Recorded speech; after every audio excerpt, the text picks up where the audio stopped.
بسم اللہ الرحمن الرحیم۔ میری لکنت نے سکھائے ادب آداب مجھے، میں نے رک رک کے لیا حضرت عباس کا نام۔ نجف اشرف کے ایک عالم دین بیان کرتے ہیں کہ میں حضرت عباس علمدار علیہ السلام کی زیارت کے لیے کربلا میں تھا۔ ذریعہ اقدس حضرت عباس علمدار علیہ السلام کے قریب کھڑا تھا۔ میں نے دیکھا کہ کچھ لوگ ایک بیمار خاتون کو لائے اور حضرت عباس کی زری کے قریب زمین پر رکھ دیا۔ اس عورت کی آخری سانسیں چل رہی تھی۔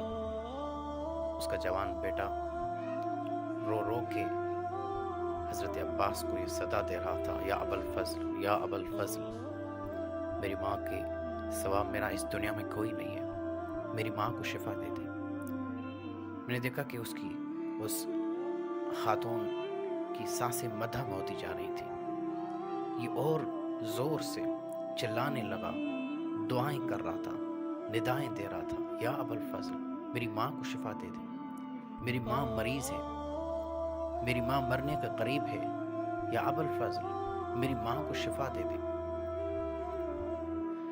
میں نے دیکھا کہ اس عورت کی سانسیں رک گئیں، مدھم ہو گئیں، عورت کی سانسیں رک گئیں۔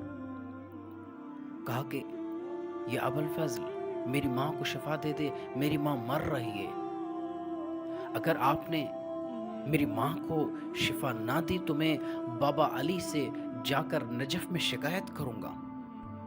وہ عالم دین کہتے ہیں کہ حضرت عباس کے ساتھ اس انداز سے گفتگو نہیں کرتے۔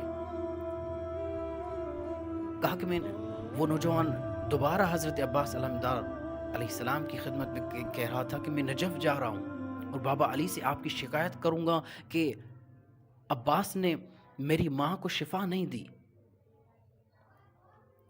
وہ روتا ہوا بہت دور نکل گیا، ذریعہ اقدس سے روزے سے باہر نکلا، اور کچھ ہی لمحے کے بعد اچانک سے میں نے دیکھا کہ وہ عورت کھڑی ہو گئی اور حضرت عباس علمدار کا شکریہ ادا کر رہی تھی۔ یا ابا الفضل، آپ کا شکریہ، میں صحت یاب ہو گئی، یا ابا الفضل، آپ کا شکریہ، میں صحت یاب ہو گئی۔ کچھ ہی لمحے گزرنے کے بعد وہ نوجوان روتا ہوا چلاتا ہوا واپس حرم میں داخل ہوا۔ وہ عالم دین کہتا ہے کہ میں نے اس نوجوان کو کہا کہ اب کیوں رو رہے ہو، کیوں چلا رہے ہو؟ عباس علمدار نے آپ کی والدہ کو شفا دے دیے، کیوں رو رہے ہو؟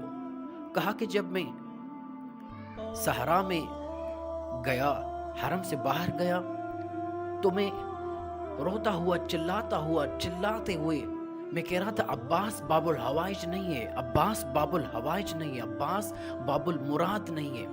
میں نے دیکھا کہ اچانک ایک گھوڑا سوار سامنے آیا۔ کہا کہ کیوں رو رہے ہو، کہاں جا رہے ہو؟ میں نے کہا کہ میں نجف جا رہا ہوں اور بابا علی سے شکایت کروں گا کہ عباس باب الحوائج نہیں ہے، عباس نے میری ماں کو شفا نہیں دی، میری ماں مر گئی ہے اور عباس نے میری ماں کو شفا نہیں دی ہے۔